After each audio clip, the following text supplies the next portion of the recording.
नमस्कार, आयन भारत में आपका बहुत बहुत स्वागत है। आप देखना शुरू कर चुके हैं राष्ट्रपथ विद अर्चना सिंह। प्रधानमंत्री नरेंद्र मोदी जो बजट लेकर आए, वित्त मंत्री निर्मला सीतारमण ने जो बजट पेश किया, मोदी 3.0 का पूर्णकालिक पहला बजट, उस बजट ने अरविंद केजरीवाल के दिल्ली में हारने के ऊपर मोहर लगा दी है। अब यह तय हो गया है कि अरविंद केजरीवाल दिल्ली का चुनाव हार रहे हैं। ये बजट देखकर अरविंद केजरीवाल बेचैन है, अरविंद केजरीवाल परेशान हैं। उन्हें लग रहा था कि बजट में उनको जरूर ऐसा कुछ मिलेगा जिसके आधार पर वो फिर से लोगों के पास जाएंगे, रोएंगे और कहेंगे कि देखिए मोदी जी ने ये सब नहीं किया, मैंने कहा था। और आम लोगों के लिए, मिडिल क्लास के लिए, जिनके लिए मैं रोता रहता हूं, उनके लिए नरेंद्र मोदी ने कुछ नहीं किया। लेकिन नरेंद्र मोदी ने अपने बजट के ब्रह्मास्त्र से अरविंद केजरीवाल की दिल्ली में हार तय कर दी है। जो नरेंद्र मोदी ने बजट था, जो वित्त मंत्री ने पेश किया, उसमें मिडिल क्लास का बजट इसको आप कह सकते हैं। इसमें जो अरविंद केजरीवाल बड़े लंबे से समय से कह रहे थे कि नरेंद्र मोदी मिडिल क्लास के लिए कुछ नहीं करते, टैक्स में रिबेट नहीं देते हैं, कोई छूट नहीं देते, निर्मला सीतारमण कुछ नहीं करती हैं और प्रधानमंत्री नरेंद्र मोदी भी कुछ नहीं करते हैं। ऐसे में अब ये कह रहे हैं अरविंद केजरीवाल की मिडिल क्लास के होम लोन और व्हीकल लोन में छूट दी जाए, किसानों के कर्ज माफ किए जाए, इनकम टैक्स और जीएसटी की टैक्स दरें आधी की जाए।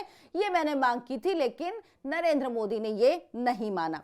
अब अरविंद केजरीवाल को शायद पता नहीं कि जीएसटी की दरें जो तय होती हैं वो जो उस काउंसिल की मीटिंग होती है उसमें होता है, तो उसमें कोई बदलाव होना नहीं था। लेकिन झूठ इनको बोलना है। अरविंद केजरीवाल की सबसे बड़ी मांग थी कि प्रधानमंत्री नरेंद्र मोदी मिडिल क्लास के लिए कुछ सोचें, जो सर्विस क्लास है उसके लिए कुछ सोचें, क्योंकि दिल्ली में एक बड़ा वर्ग है और उसकी बल्ले बल्ले कर दी है प्रधानमंत्री नरेंद्र मोदी में, जिसके बाद अब अरविंद केजरीवाल को समझ में नहीं आ रहा कि वो क्या कहें। इसीलिए इस बजट के बाद, इस बढ़िया बजट के बाद, जिसमें आम लोग बहुत खुश हैं, मिडिल क्लास खुश है, जिसे 12 लाख तक के इनकम टैक्स में छूट दी गई है, इसके बाद केजरीवाल ने मिडिल क्लास के नाम का रोना रोना छोड़ दिया है। यानी जिस मिडिल क्लास के नाम पर वो ये बार बार कह रहे थे कि उसको कुछ नहीं दिया जाता, उसके लिए कुछ नहीं करते, नरेंद्र मोदी कुछ नहीं सोचते, वो सब उनका जो नैरेटिव था वो धराशायी हो गया है। दरअसल अरविंद केजरीवाल क्या कहते हैं, वो कोई काम करते नहीं और क्या कहते हैं, बजट केंद्र नहीं दे रहा, काम एलजी नहीं करने दे रहे। लेकिन अब उनके ये दोनों जो तीर थे वो बेकार हो चुके हैं, अब वो किसी काम के नहीं रह गए हैं। मिडिल क्लास को जो तोहफा दिया है नरेंद्र मोदी ने उसके बाद, और ये चुनाव दिल्ली का जो है नरेंद्र मोदी ने अपने कंधों पे ले लिया। ये कल जब नरेंद्र मोदी ने दिल्ली में रैली की उसमें तय हो गया था, जब उन्होंने कहा कि अरविंद केजरीवाल क्या आपदा की सरकार क्या दिल्ली में यमुना के किनारे रिवर फ्रंट बना पाई, नहीं मैं बनाऊंगा, ये उनके शब्द थे। यानी नरेंद्र मोदी ने ये अब चुनाव अपने कंधे पे ले लिया। और ऐसा तभी होता है, प्रधानमंत्री तभी ऐसी बात कहते हैं जब उनको ऐसी रिपोर्ट मिल गई होती है कि वाकई उनकी पार्टी को, बीजेपी को, एक अच्छी बढ़त मिल रही है दिल्ली में। और वो बात जो नरेंद्र मोदी ने कल अपनी रैली में कही थी, वही बात आगे बढ़ाते हुए प्रधानमंत्री का जो इस बार का ये जो बजट आया है, इसमें दिखाई दे रहा है, विजन दिख रहा है। जिस तरह से मिडिल क्लास को बड़ी राहत दी गई है। जो भी झूठ, जो भी बरगलाने की राजनीति अरविंद केजरीवाल करते हैं, उसके बाद उनके पास तथ्यों के आधार पर कुछ नहीं रह जाता।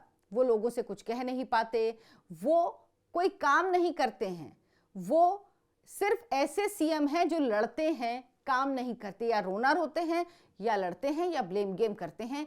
और राजनीति तो इतने, वो हर लाइन में कहते हैं ना कि मैं तो राजनीति करनी नहीं आती, घटिया राजनीति करनी आती है। उसी घटिया स्तर की राजनीति अरविंद केजरीवाल करते हैं, झूठ की राजनीति करते हैं, जहरीली राजनीति करते हैं। जो यमुना में जहर की बात वो कहते हैं, दरअसल वो जहरीली राजनीति अरविंद केजरीवाल खुद करते हैं। लेकिन अब इस बजट के बाद अरविंद केजरीवाल को अपनी हार नजर आ रही है। तो नरेंद्र मोदी ने बजट का जो ब्रह्मास्त्र चला है, उससे केजरीवाल को जहर बुझा तीर लगा है, और ये तीर बिल्कुल सटीक निशाने पर है।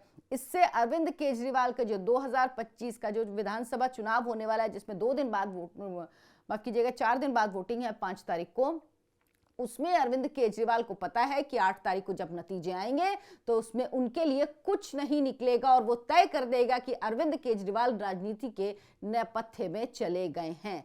आप क्या सोचते हैं इस पर, हमें कमेंट करके जरूर बताएं। वीडियो को लाइक करें, शेयर करें, चैनल को सब्सक्राइब करें। धन्यवाद, नमस्कार।